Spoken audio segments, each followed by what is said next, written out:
Good evening, everyone. Welcome to the channel. Before I begin, here are my disclaimers. Today I am going to give you an update about Brinker International Inc. quarterly report. Brinker International Inc. is a leading operator of casual dining restaurants globally. At its core, the company owns and operates two prominent restaurant brands, Chili's Grill and Bar and Maggiano's Little Italy.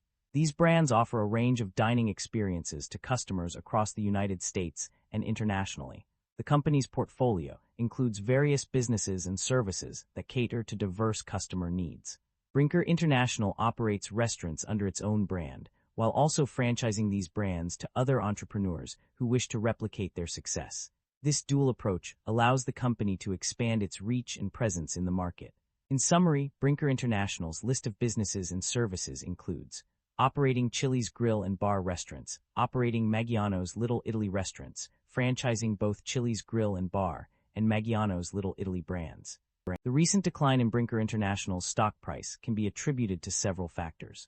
Despite exceeding analyst estimates with revenue of $1.43 billion and adjusted earnings per share of $2.66 for Q3 fiscal year 2025, the market reacted negatively to the overall outlook. The main concern was the perceived impact of a trade war on the U.S. economy, which led investors to believe that non-essential spending, such as dining out at restaurants, would be cut by consumers in a tightening economic environment. This bearish sentiment was further fueled by analyst downgrades from Wells Fargo and Barclays, who lowered their price targets for Brinker International shares despite maintaining hold recommendations. The combination of these factors led to a significant drop in the stock price, with nearly 17% decline during the week ending May 2, 2025. Brinker International, Inc. market capitalization of $7 billion is significantly larger than the average industry peer of roughly $1 billion. This shows that Brinker International, Inc. holds a significant advantage in their industry. Brinker International, Inc. trades at a lower price-to-earnings ratio of 16 times and a higher price-to-book ratio of 18.17 times relative within the industry. But when we look at the broader industry, much for its peers are also priced fairly or higher.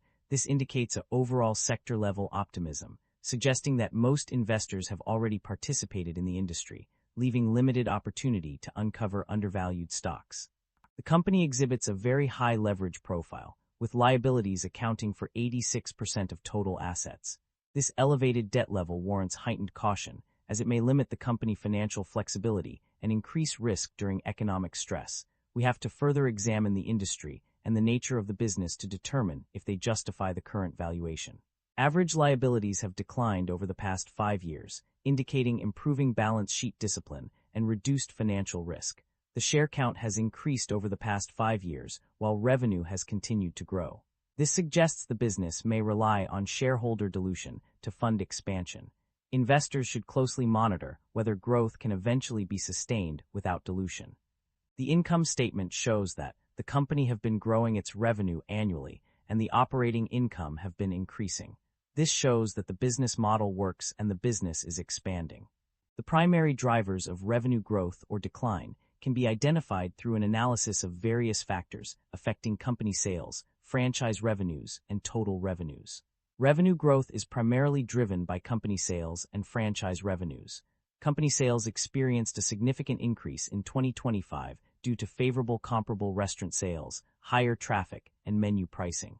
Franchise revenues also saw a substantial rise, attributed to the same factors as well as geographic expansion into new markets. Total revenues increased by 7.3% in 2025, with a notable jump of 12.7% from 2024. On the other hand, revenue decline is mainly attributed to company sales and franchise revenues. Company sales experienced a decline of 14.5%, while Maggiano's franchise revenues decreased by 25%. However, it is essential to note that total revenues did not experience any significant decline. Other drivers that contributed to revenue growth or decline include gift card sales and redemptions, restaurant openings and closures, comparable restaurant sales, mix shift menu item changes, traffic impact, capacity sales weeks, and price impact. These factors demonstrate the complexity of revenue growth and decline, influenced by multiple variables affecting company performance. The financial performance of the company has shown a significant improvement over the past year. Net income has experienced a notable increase, with a rise from $118.5 million in 2024 to $128.5 million in 2025, representing an 8.3% growth. However, when considering the previous year's net income, which was reported as $157 million, the actual increase is more substantial at plus 45.2%.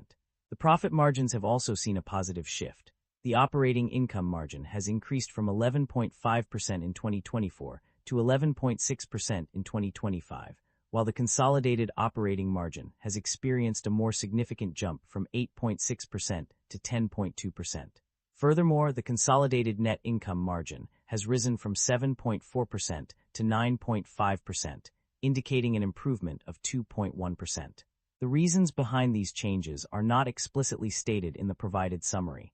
However, it can be inferred that the company's financial performance has improved due to various factors, such as increased revenue, cost-cutting measures, or strategic business decisions.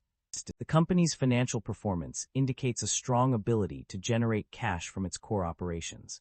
A key indicator of this is the net cash provided by operating activities, which stands at $339.7 million.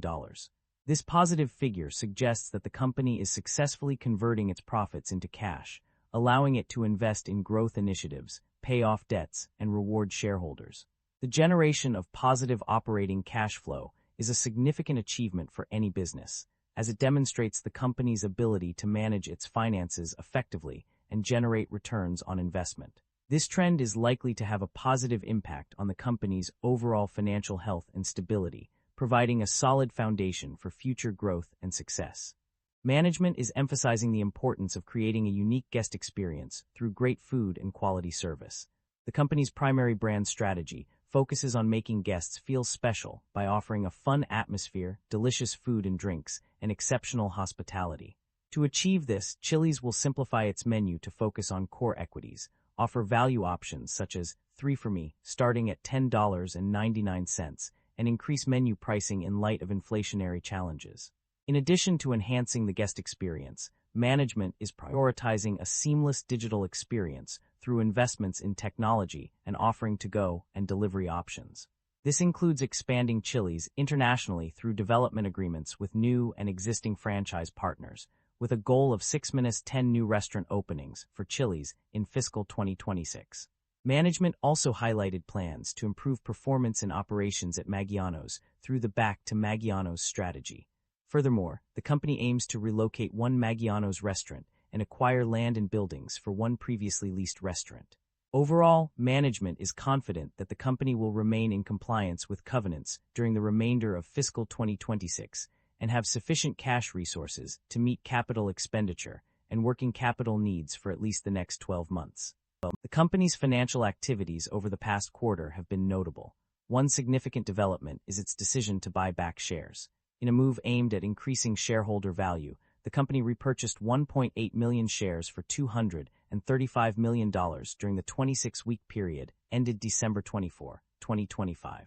This strategic move demonstrates the company's commitment to rewarding its investors. However, there is no information provided regarding dividend payments. Despite this omission, the share buyback initiative suggests that the company is prioritizing shareholder value and capital allocation. As a result, investors can expect continued focus on maximizing returns through strategic financial decisions. Concerns about inventory buildup or supply chain disruption exist due to various factors. Geopolitical and macroeconomic events pose significant risks to the stability of global supply chains. These events can lead to disruptions in the flow of goods, resulting in shortages and delays. Furthermore, product availability is also a concern, as it is closely tied to the overall health of the supply chain. Disruptions in one area can have a ripple effect throughout the entire system, leading to inventory buildup or shortages elsewhere. That concludes the financial summary for Brinker International, Inc. Feel free to comment below, and I will be happy to answer them when possible.